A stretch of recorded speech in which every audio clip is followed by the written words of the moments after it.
د پاکستان او هندوستان چې دواړه اټمي طاقتونه دي ترمنځ تاوتریخوالی په اوج دی. د دواړو خواو پوځونو ګوته د وسلې په ماشه ده.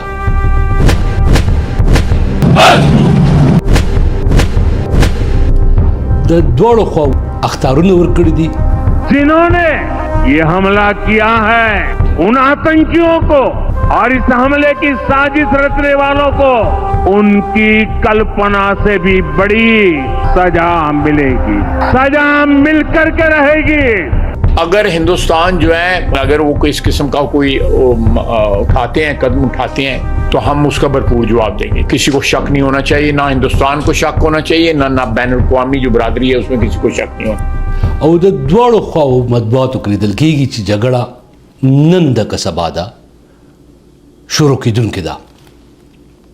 په دې حال کې د پاکستان د خارجه یا بهرنیو چارو وزیر خواجه آصف په نړیوالو مطبوعاتو کې د پاکستان مخ رڼول غواړي. پیغام ورکوي نړۍ ته چې پخوا چې پاکستان څه کول د هغې نه اوس قلار شوی دی. مثال په توګه خواجه آصف سکای نیوز ته وایي چې پاکستان د ترهګرۍ چې کوم تګلاره و خلاف په دې کې د امریکې او برطانیې لپاره کار کوو ډېر لوی زیان یې خوړلی دی. د دې مقصد څه دی؟ اصل کې پاکستان دا ویل غواړي چې هندوستان چې کوم تور پورې کړی دی په دې کې پاکستان ملامت نه دی.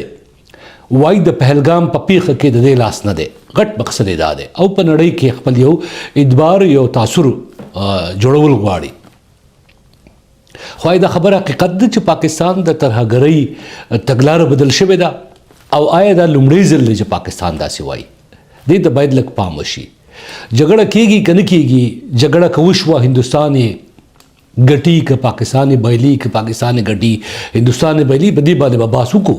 خو لومړی د پاکستان دا مخ چې خواجه آصف رڼول غواړي او په پاکستان کې د دې ملامتیا نه ځان بچ کول غواړي چې د پهلګام په پیښه کې د دې لاس دی، دې باندې لږ بحث وکړو. د پاکستان لومړی ځل نه دی چې کله دا قسمه په نړۍ کې که به پیښه وشي، واقع وشي، نو پاکستانیان د ترهګرو د کومک او ملګرتیا پخوانی ملګرتیا چې د هغې باندې ریګرټ یا د افسوس یا د پښیمانۍ اظهار کوي او نړۍ ته دا ویل غواړي چې اوس پاکستان بدل شوی دی. د 2001 پورې د پاکستان د پوځ مشر جنرال مشرف په خپل کتاب کې هم لیکلي دي، په نړیوالو مطبوعاتو کې هم بیا ویلي دي چې په کشمیر کې جنګېدونکې وسلهوالې ډلې لشکر طیبه او جیش محمد ملګرتیا دوی کوله. ډېره ښکاره خبره یې کړې ده، یعنې دا کوم پټه پناه خبره نه ده. هغه ویلي دي مجاهدین یا وسلهوال د دوی اتلان وو.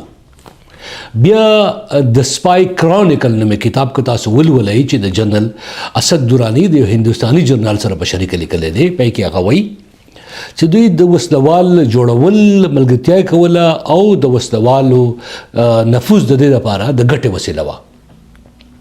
جنرال حمید ګل چې د پاکستان د پوځ یو لوړ رتبه پوځي جنرال و، د شوروي اتحاد خلاف د جهاد لارښود و، هغه خو د دې نه هم 2 قدمه مخکې تللی و. هغه ویلي و چې طالبان دوی جوړ کړل، دوی به په نړۍ کې په تاریخ کې نوم په طلایي ټکو کې لیکل کېږي، د سرو زرو په سیاهۍ به لیکل کېږي چې ISI د پاکستان د استخباراتي ادارې نوم یې اخیستی دی او پوځ نوم یې اخیستی دی چې دا به د دې جګړې وینرز وي، د دې فاتحین به وي.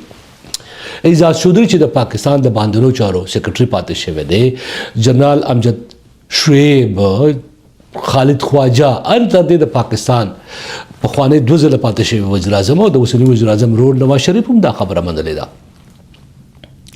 پاکستان لومړی ځل نه دی چې خواجه آصف داسې وایي او دی وخت په وخت په مختلفو موقعو باندې مختلفو حوالو سره دا خبرې کړي دي او ډېر پاکستانیان دا مني هم. یوه دا لومړی خبر نه ده.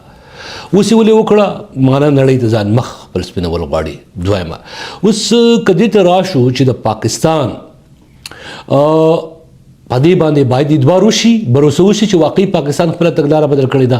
په دې خاطر باید موږ یو پیښې ته، ډېرې پیښې دي، ډېر واقعیات دي، خو یوې پیښې ته حواله ورکو. هغه د 2014 کال د 14 دسمبر پیښه چې کله وسلوالو په پېښور کې د آرمي پبلک سکول ښوونځي باندې حمله وکړه. 140 تنکي ماشومان یې ووژل، 10 کسان نور و چې د شمیره 140 جوړه شوه. نو پاکستان یو پلان جوړ کړ، دغه پلان ته یې نوم ورکړ نیشنل سیکیورټي اکشن. نیشنل سیکیورټي قومي امنیت د پلان چې و منصوبه چې وه د دې وروسته 2000 عملیات شروع کړل. پاکستان د پوځ مشر، د پاکستان دغه وخت مشرانو، حکمرانانو په مطبوعاتو کې ډېره غټه ډنډوره وشوه چې پاکستان بدل شو. دا خبره وکړه چې ترهګرو کې توپیر تمیز د ښه او بد ختم شو، یعنې ګډ او بیډ ختم شو. عملیات یې شروع کړل. عملیاتو په نتیجه کې دا وشو چې د میلیونو په شمېره کې پښتانه د وزیرستان نه کډوال شو. په وزیرستان کې د میرعلي بازار ویجاړ شو، کلي په F-16 جازونو باندې وویشتل شو، لوږه تنده سیوا شوه او کډوالي وشوه او ډېر لوی په نړیوال کچ باندې کومکونه واخیستل شو.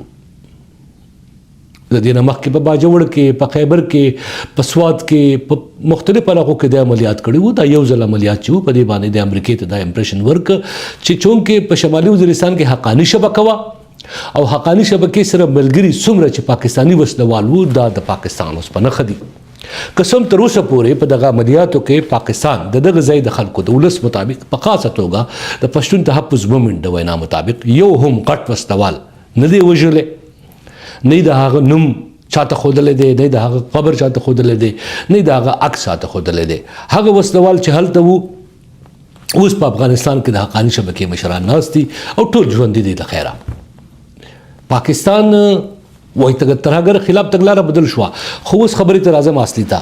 هم د دې آرمي پبلک سکول قاتلینو نماینده یا ویان احسان الله احسان د پاکستان د پوز په هډ کوارټر GHQ کې راښکاره شو. څنګه راښکاره شو؟ د پاکستان د ژیو ټلویزیون کوربه سلیم صافي صاحب ورسره مرکه وکړه.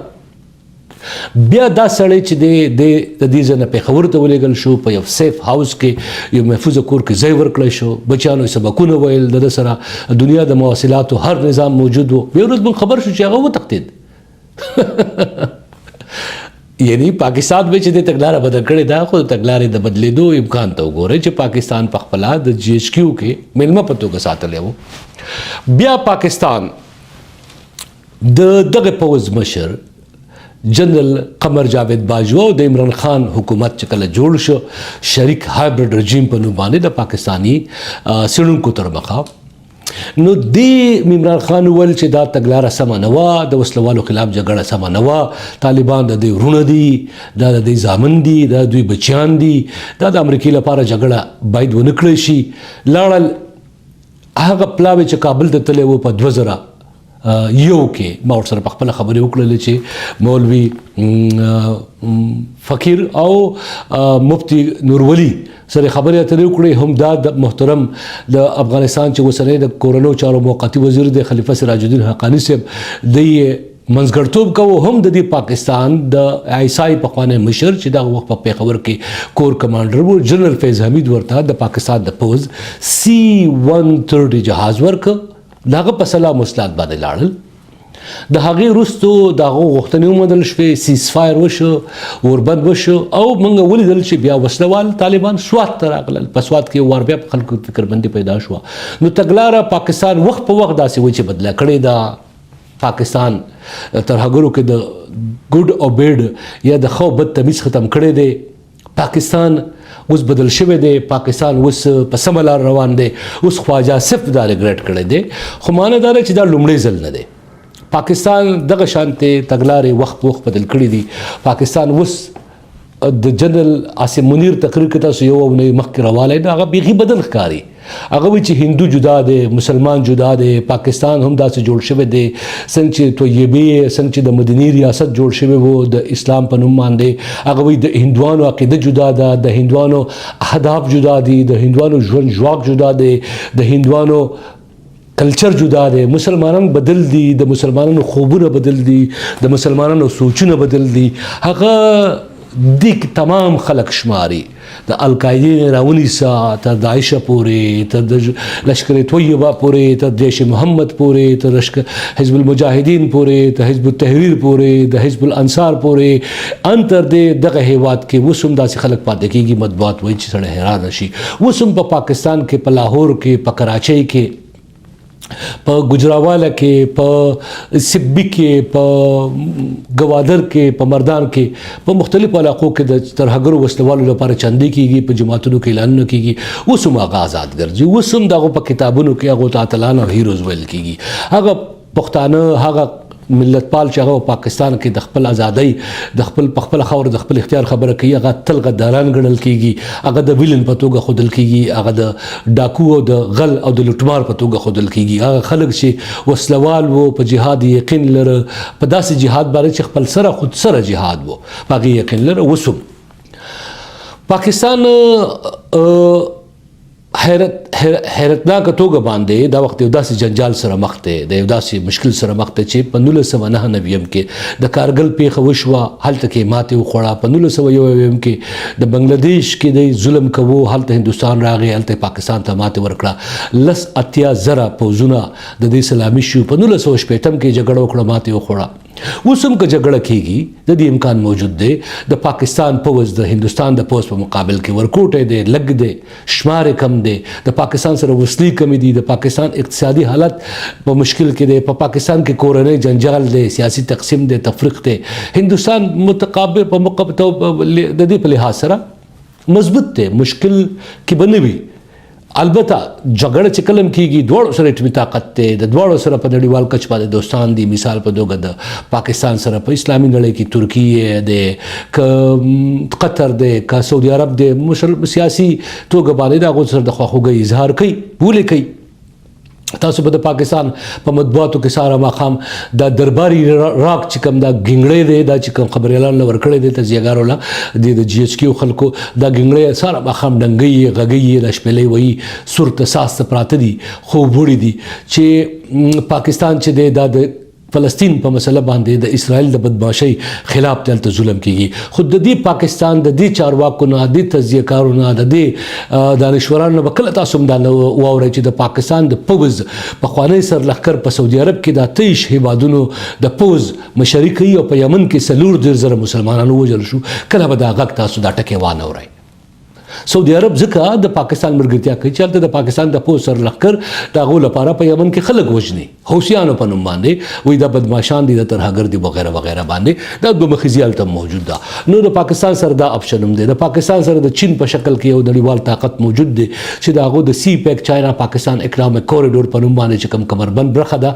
په پاکستان کې اقتصادي راهداري ده پای کې 80 ارب ډالره سرمایه‌کاري کړې ده چین کلم نه غواړي چې دغه سرمایه‌کاري ډوبه شي خطرې سره مخ شي مشکل سره مخ شي لهذا د پاکستان ملګرتیا وکړي که پاکستان اوبه بندي د انډس ټریټي د انډس لوزنامې چې کوم نړیواله لوزنامه د هندوستان ماته کړې ده پاکستان د هغې خلاف د شملې معاهده ماتولی شي دغه شان پاکستان خپل هوایي حریم بند کړی دی پاکستان هم د ویزو د بندېدو خبره کړې ده پاکستان د واګا په بارډر باندې اوس هم البته وایي چې سیکان تللی راتلی شي هغو ته دا توپیر چې هغو سره نه دی کړی چې کله د افغانستان سره کله دا قسمه لانجه وشي چمن او تورخم بند شي نو بیا هلته کې چاته هم اجازت نه وي البته په هندوستان کې سیکان هغه خپل وروڼه ګڼي هغه ته وایي چې دا مذهبي سیلګري ده دا به اوس هم ځي راځي البته جنجال موجود دی او جنجال سخت دی دواړو طرفونو ته اپشن هم شته دی چوایس هم شته دی که جګړه کېږي تاوان چې ډېر زیات کېدونکی دی او په خپله خواجه آصف هم ویلي چې هندوستان پلان لري چې پاکستان کې هدفي حملې وکړي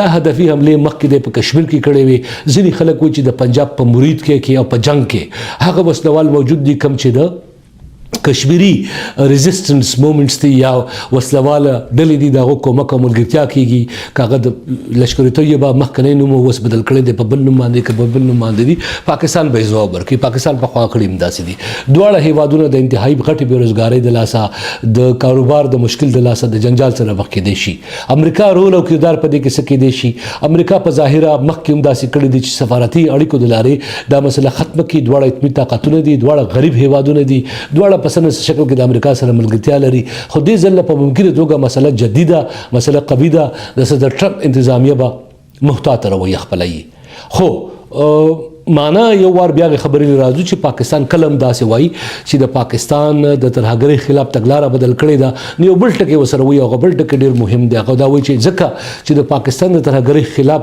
په دې تګلاره کې د برطانیې لپاره د امریکا لپاره کار کوو، پاکستان ډېر غټ تاوان خوړلی دی، ډېر غټ زیان یې کړی دی. یو خوا پاکستان خپل نومره ډول غواړي، بل خوا پاکستان خپل فریاد کوي چې موږ په بلیونو ډالرو زیان کړی دی او 20,000 خلک موجل شوي دي. دا خبره ډېره زیاته مهمه ده چې په دې ځان پوه کړی شي چې کله پاکستان دا خبره کوي نو بیا پاکستان سړی سوچ وکړي چې پاکستان واقعي تاوان کړی دی.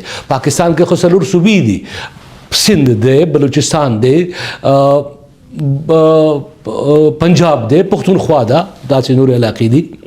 په دې کې تاوان په کوم ځای کې شوی دی؟ په پنجاب کې نه، په سند کې نه، په نورو سیمو کې نه، پښتونخوا کې یا بلوچستان په هغه سیمو کې چېرته چې پښتانه پاتې کېږي. او 20,000 خلک چېرته وژل شوي دي په پښتونخوا کې، کاروبارونه چېرته ویجاړ شوي دي، بېروزګارۍ چېرته سیوا شوي دي، سکولونه چېرته ویجاړ شوي دي، کډوالۍ چېرته شوي دي، غربت، تنګدستي او مشکلات چېرته دي په پښتونخوا کې. نن هم دا موږ چې خبرې کوو په پنجاب کې د کرکټ میله روانه ده، د PSL په نوم باندې، پاکستان سوپر لیګ په نوم باندې. نړیوال اداکاران ورته رابلل شوي دي، نړیوال کرکټران ورته رابلل شوي دي، نړیوال هنرمندان ورته رابلل شوي دي، نړیوال کاروباري پنګ هلته شته دی. په کراچۍ کې میله کېږي، پښتونخوا کې په ارباب نیاز سټیډیم کې تاسو کله میله ولیده؟ تاسو کله د سوات د کابل ایرپورټ ولیده چې جاز پې کوز شوي ختلی ورته؟ تاسو کله ولیده چې هلته د بجلۍ منصوبه شروع شوي؟ تاسو کله هلته ولیده چې د کروندې د زراعتو کوم میله شروع شوي؟ پاکستان د اقتصادي توګه جنجال سره مخ دی، ترهګرۍ کې تاوان کړی دی. نو اوس هم په پنجاب کې د نواز شریف IT په نوم باندې. نو خبره دا ده چې کله پاکستان دا خبره کوي نو د پاکستان ګټې او تاوانونه د پاکستان په نوم تمامېږي، خو تاوان در اصل په یو مخصوص علاقه کې شوی دی. دا خبرې ذاتي رای نه ده، دا خبرې ذاتي خوب نه دی، دا تهمت هم نه دی، دا الزام هم نه دی، دا چا کوم مخالفت هم نه دی، دا فیکټس دي، دا حقایق دي. د دې سره بیا نمبرز دي، د دې سره بیا شمیرې دي، د دې سره علاقې دي. هغه سیمه چېرته چې کډوالي شوې ده د هغې نوم وزیرستان دی، د هغې نوم ګجراوال او ګجرات نه دی.